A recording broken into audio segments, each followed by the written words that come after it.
Hey, what's up, you guys? So this one's gonna be a little bit different. This is gonna be something I haven't done before. But right now, I'm currently on a road trip from South Carolina down to Mississippi.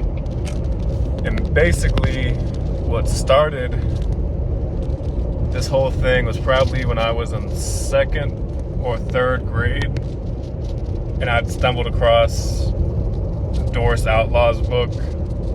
I guess stumbled across may not be the right word. I was asking my mom questions about Crooms that were before me, like who my great-grandfather, great-great, so on and so forth. And I think either her or my dad found the book somewhere in storage and brought it over to me. So basically, if I'm right, I think he's my sixth cousin twice removed. I'll have to look at the chart again. But I'm going to visit him. He's about to graduate and become a pilot. And I just graduated with my associate's degree a week and a half ago. So, yeah, we're both graduates in some shape, form, or fashion now. But, yeah, getting back to us being six cousins twice removed. Basically, our common ancestor is Daniel Croom, and his sons, Abel and Major, are our direct ancestors, but they were brothers. But I think it's my seventh great-grandfather and his ninth great-grandfather is Daniel Croom. I'll add the chart on so y'all can see it. But he doesn't have a copy of Doris Outlaw's book. And I know that for me, getting interested in genealogy, that was one of the most foundational things for me as far as referencing to. But he'd already taken his DNA ancestry before me. And I'm going to look into the ancestry and make sure that I can post whatever it is on the YouTube video. If I can, you'll see it. If I can't, well, then it sucks, but that's just what it is. But because of us being six cousins, I don't think that there's enough DNA to show us having a close relationship. But, if you follow, he's more English than I am, and I am more Scottish than he is. But if you follow the lines of DNA, I'm pretty sure it would show some kind of match. I just don't think it'd be more than like a 1% or 2% segment. I could be wrong on that. I'm no expert when it comes to DNA. But yeah, guys, I'm on the road now, somewhere in Alabama, and I'll keep you updated as things go on. What is today? Today is the 13th. Yesterday was May 12th, my birthday. So yeah, we'll see how things go. I still have about a 4-hour drive. My phone's propped up against the steering wheel, so I'm not on my phone to driving. Yeah, I only drive with one hand. That's just force of habit. I'm outside of a big city right now. But yeah, guys, enough of me rambling. Let's get to it. So just another quick update. I'm only about an hour away now from the, I think it's Greenville, Mississippi. I know that it's Delta State University or something along those lines. But yeah, only about an hour left. I'll add some video of the Mississippi Delta. There's a lot more farmland than I've seen anywhere else, even more than eastern North Carolina. This time my hand's in my face because I can't see from the sun. And it's in one of those weird awkward points where the sun visor is only going to do so much help. But yeah, I just stopped at a Walmart, picked up a few last minute things. I always get a little travel toothbrush and toothpaste so that if I do forget it, it's, I'm only out $2 versus one of the more expensive ones. What else have I done? I've only stopped one at a time to get Chick-fil-A, and I walked around a Target and a Ross just to get out, stretch my legs out a little bit.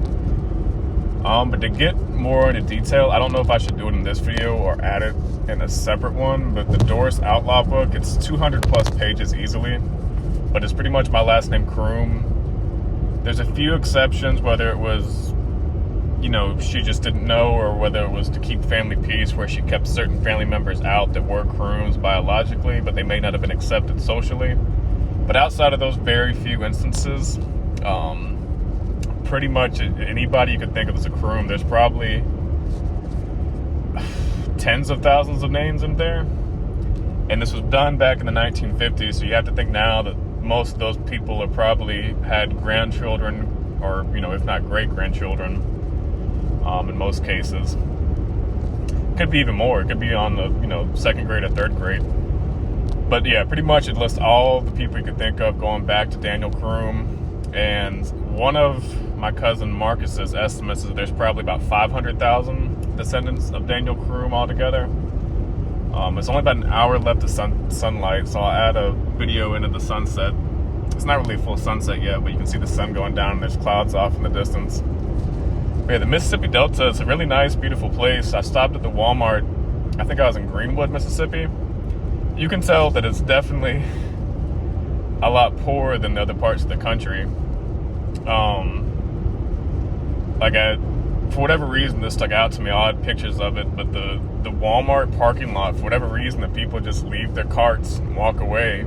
Like, I've been guilty of doing that myself, but like, it's probably like 40, 50 people. Like, like the guy that's picking them up, the whole time I've just seen him walking around picking carts, and I have to imagine that, you know, throughout his however many hour shift, it's probably 40, 50 plus people that just leave in the middle of the things. I mean, the rows. And once I got off of I-20, you never see a Target or any of those things. Pretty much just Walmart and a lot of small town stuff like CVS's, Walgreens.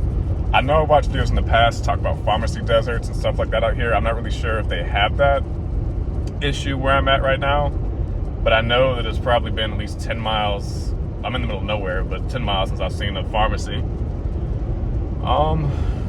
But yeah, getting back to the Doris Outlaw book. So for me, like I said, it was really instrumental for me growing up. And I knew that it was there, so I always kind of had like the interest in the back of my mind. Like, yeah, I would like to know more. And things happened in my life to where I feel like I just got lucky. And, you know, doors were opened. I had extended family that welcomed me in and knew the family history. So I was able to just, you know, pick up where others had left off and just find new information. Or new to me, you know, for the people that lived it, it's nothing new to them. But yeah, this video probably will be a little bit longer, or a lot longer than I thought it would be originally. I'll just see where it goes. I'm really just winging this one. Like the first time I did my first YouTube video over, I think it was the Air Jordan 13 Ray Allens. I just winged it. You know, it got me about, I think, 700-800 views now. But yeah, we'll just see where this one goes. I'll probably put this in the family Facebook page and a few other places. So yeah, as always, you know, any feedback would be really appreciated. And, you know, the more that I'm thinking about it now, if you're wondering why there's gonna be a lot of landscape, and it just occurred to me I should probably get in a lot of the landscape that I'm seeing. I know I brought up the sunset, but this really is beautiful out here. You know, just all the farming that goes on in the Delta. It's, you know, versus the hundreds of acres that people normally farm that I see in eastern North Carolina. This is thousands upon thousands. Like this whole time I've been speaking, it's just been one continuous field. Yeah, the roads, some parts of the road suck, as you probably just heard that pothole. Yeah, some people find that a lot more funny than others because apparently I'm notorious for hitting potholes on the phone. But anyway, guys, I'll go ahead and bleed it into whatever the next part of the trip is. All right, guys, so I just made it into the Airbnb. I got the chance to meet Jeffrey and his dad and his maternal grandmother. But I'll tell you more about that tomorrow. I'm gonna go ahead and show you the Airbnb. So the Airbnb then that's called the Shack, or the Shotgun Shacks, but this is the inside. I just got here. It's about to be midnight pretty soon in CST. Yeah, there's 2 buck and a boar.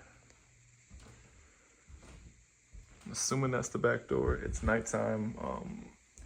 It's gonna be backwards, but I'll show you all again in the morning what it looks like. I'm assuming this is the bedroom. Let's see.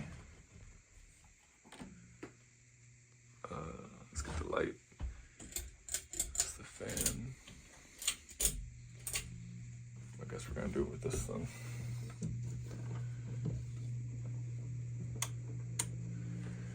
All right, so yeah, here's the bedroom. Yeah, the outside, it looks just like the name says, a shack. But it's really rustic. I really like how it is. Here's the bathroom. Just do a light switch. Okay, the door closed on me. I think this is it. Yeah, there we go. So yeah, I'll add the listing from Airbnb on here. There's me again. But yeah guys, I had a really nice time so far, but I'll go ahead and show you the outside. So the next clip will be in the morning. So here's the outside the next morning. So what it is, it's two, I think the Airbnb calls them shotgun houses. But to me, they just look like old farm time houses, and it's all on one property attached to that bigger house over there. And there's two different units. Somebody is staying in the other one.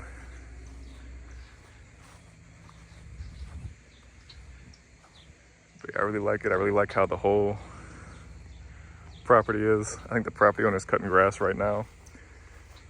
But you just got a big open field over here.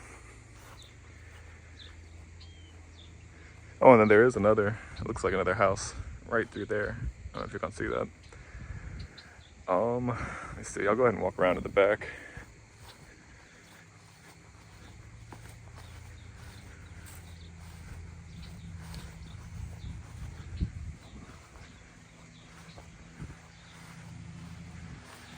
Yep, you can see the guy cutting grass over there.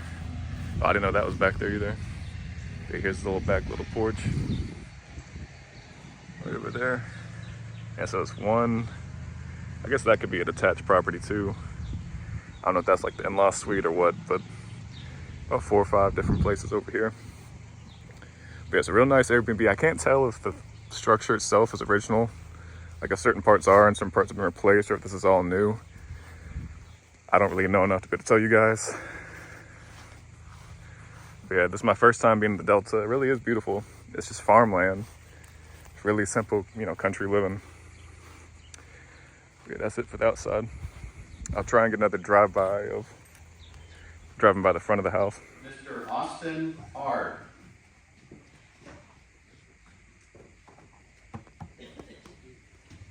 Miss Morgan Cotton. Oh, sorry.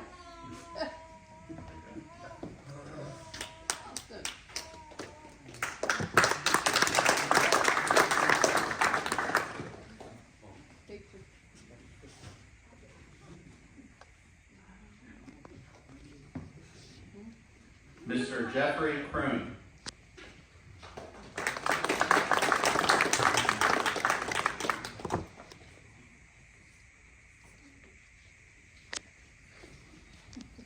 Mr. Michael Deere.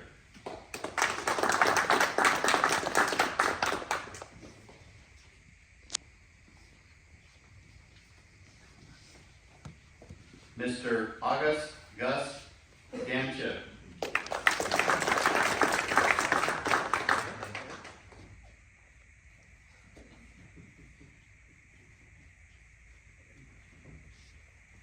Mr. Levi G.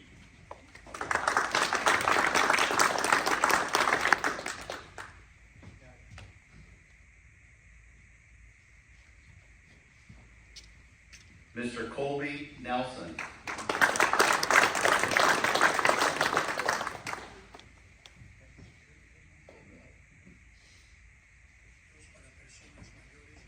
Mr. Garrett Stanfield.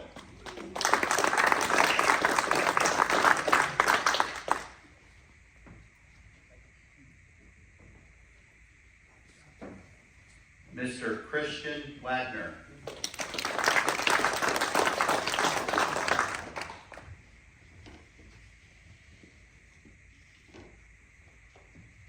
And Mr. Jaden Williams.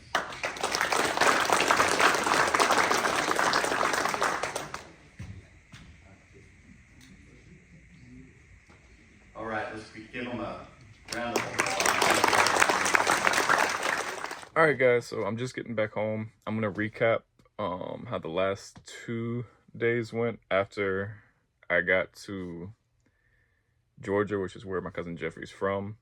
Pretty much on the way back, I stayed a day extra than he did in Benoit, Mississippi, and I went to Greenville. I went to the Indian Mounds. I'll add a picture of those.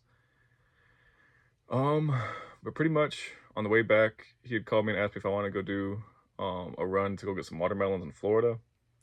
And I said yeah, and I really enjoyed the experience.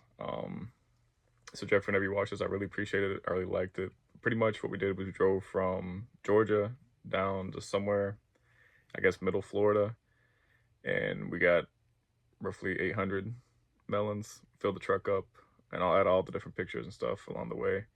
But yeah, for me, I grew up in South Carolina for the most part. Um, I never got the experience to farm. I know from my dad and a lot of the Crooms and Sandy Bottom, they got the chance to farm tobacco, work tobacco over the summers. But that was something for my generation here. We had nothing like that at all. So I was really appreciative to be able to see that, and hopefully I wasn't too bad of a worker. I know I wasn't as fast as the Hispanics I was working with, but I want to say thank you to them too if they get a chance to see it. But getting back to Doris Outlaw's book, which was kind of the main focus of this whole video, pretty much, it's just a book that I stumbled across as a kid. But for me, in my 20s, even to my late teenage years, it pretty much has allowed me to meet my distant family that I don't think, between the book and the reunion every August, I don't think that we would have ever had the chance to connect, especially in the same way. Because, for me and Jeffrey, I think we're sixth cousins twice removed. Outside of the Croom side, I really don't know anybody that's that distant on any other corner of my family. When I say corner, I mean like, from my grandparents, from the 4 last names that you get. But yeah, guys, that's pretty much it. Give me any feedback you want. And for any other Crooms or any other distant relatives that I have that are out there, I'd love to meet you. So you can reach out to me any type of way that you can. Until next time, guys, that's it for this one.